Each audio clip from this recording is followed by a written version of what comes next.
if you cut Mike Hilton's arms and legs off, he would still be a better cover secondary player than Marty Burns. I think that's what we're saying. I mean, maybe 2 limbs. He still may be in the conversation as be. being better. It could be.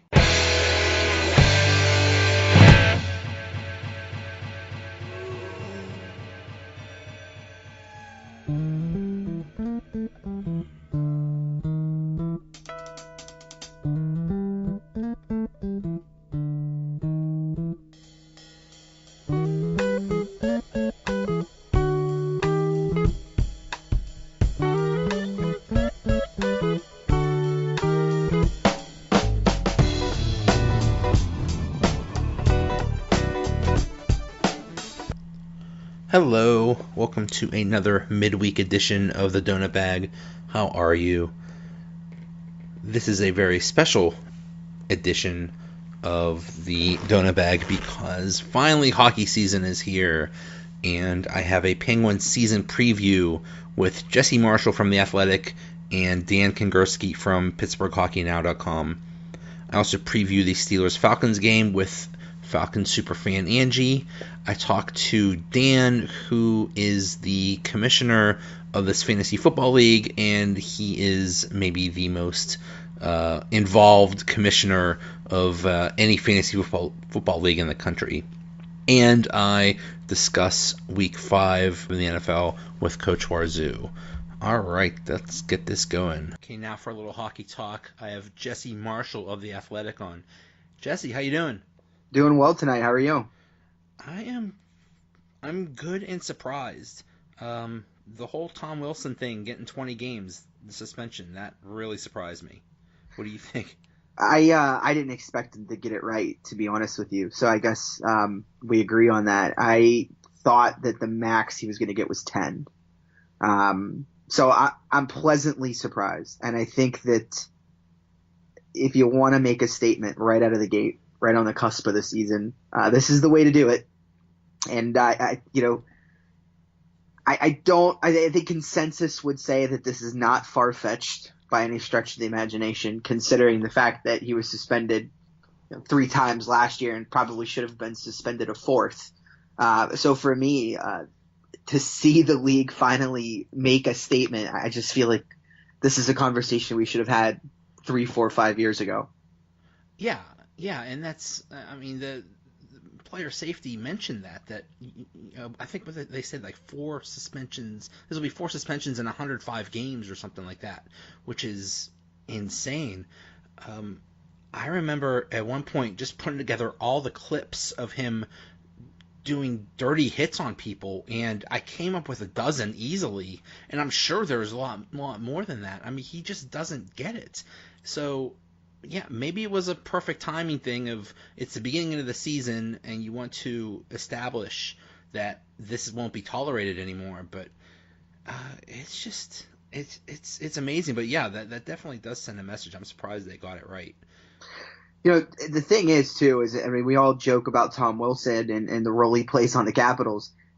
He'd be an okay player if he would just not do this. I mean, if he was just a physical guy that you knew was going to punish you in the boards and play in front of the net. And I mean, look at Patrick Hornquist. It's a great example, right? I mean, he doesn't have the size of Tom Wilson, but he toes the line without ever going over it. He's a physical guy in the way being a physical guy looks in the year 2018 in the modern National Hockey League. So for me, the confusing part about all this is what's the reasoning here? Like, this isn't a guy that has to, make a huge hit to prove his worth in the league and like make a statement.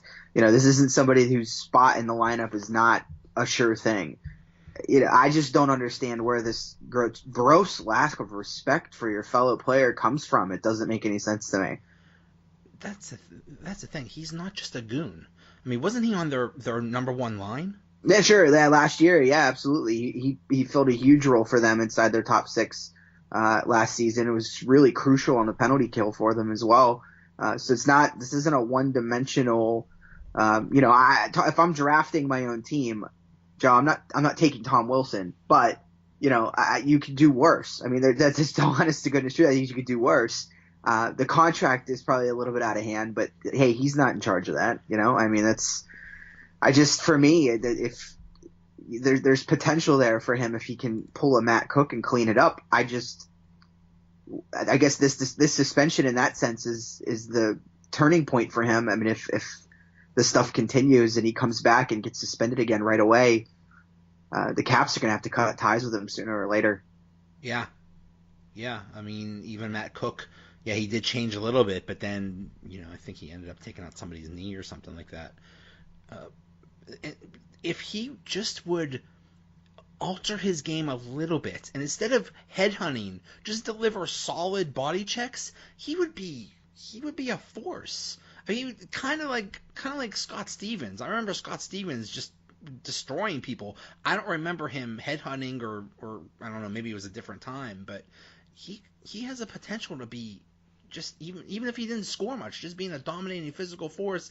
But no, he has to go for the head. He has to knock out people, concussions like he did with Zach Aston Reese in the playoffs. Yeah, and I've seen a lot of people on Twitter put the blame for this at the feet of Oscar Sundqvist, and that's crazy to me.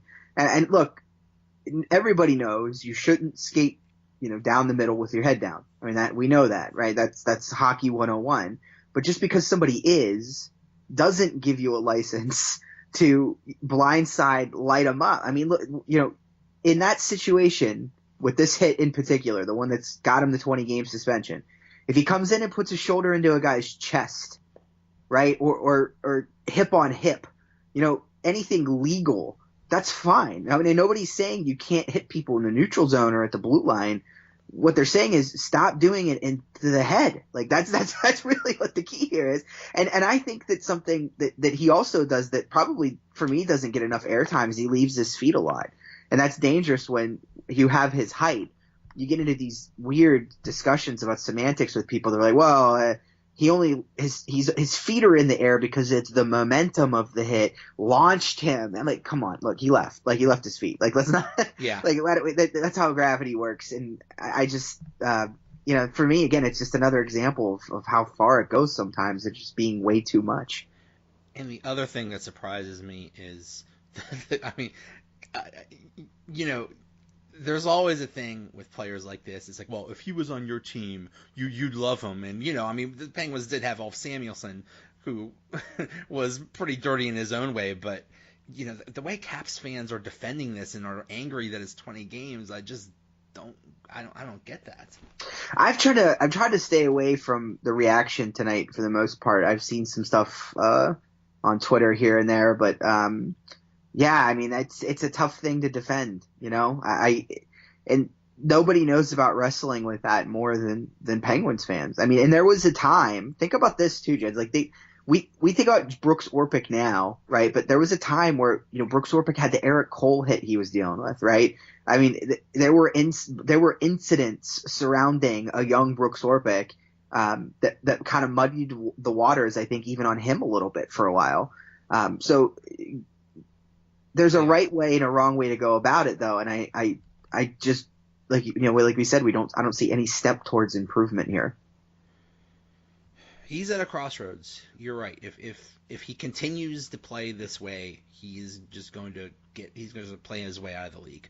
Because I could see the next suspension being 25 games or 30 games or 40 games or something like that. And at some point, you're right. They're just going to have to cut ties with him. It's like we can't deal with this guy anymore. But it's worth remembering too that money that he sacrifices still counts towards the cap. So that's to your point.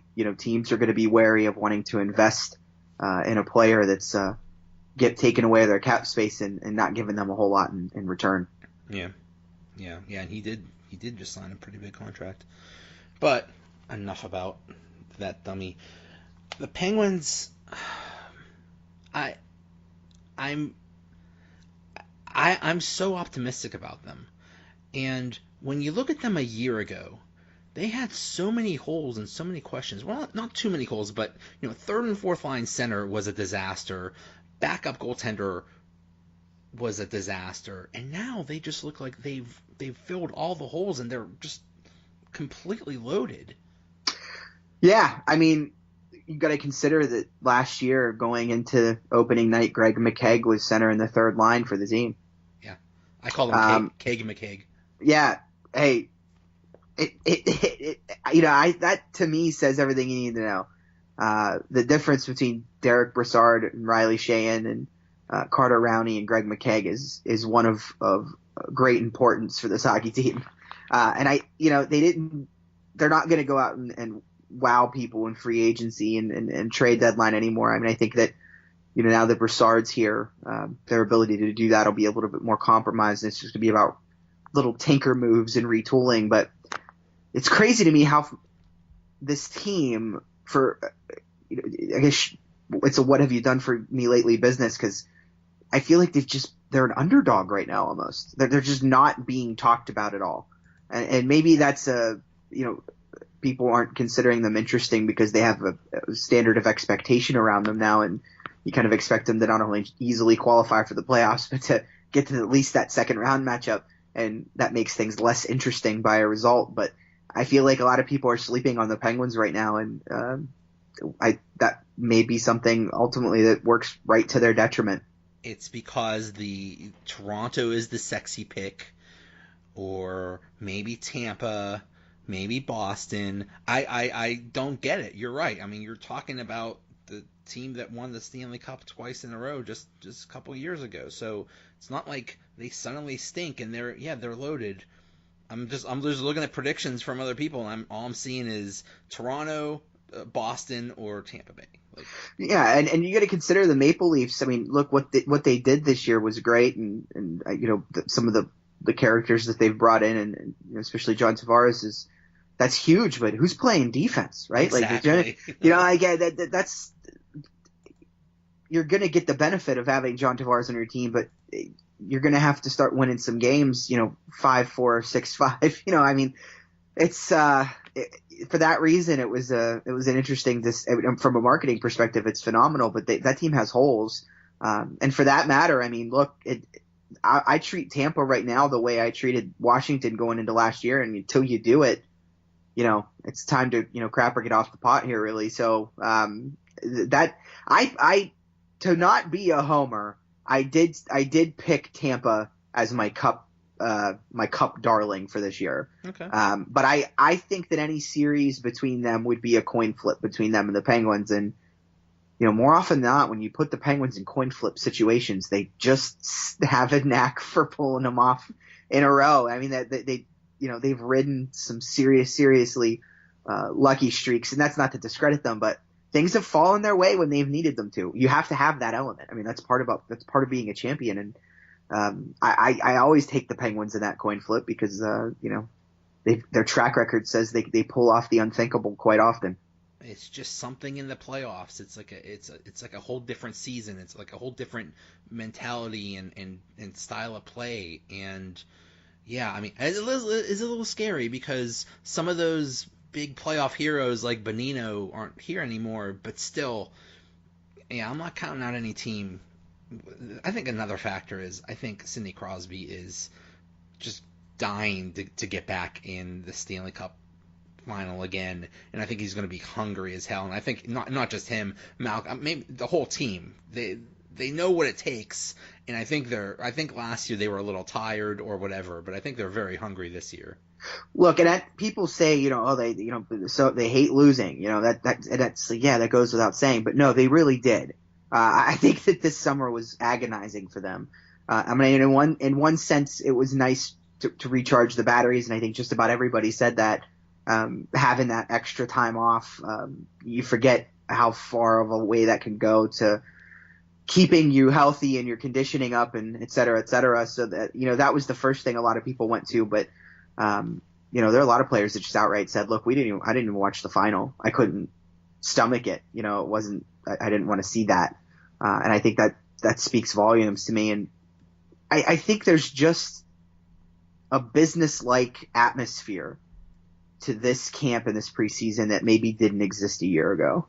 And that's easy to understand why. I mean, coming off the second, back-to-back cups, and you kind of lose that fervor, I think, a little bit sometimes, especially when that fatigue sets in, and that's what really kills you. So right now, they just have that feeling back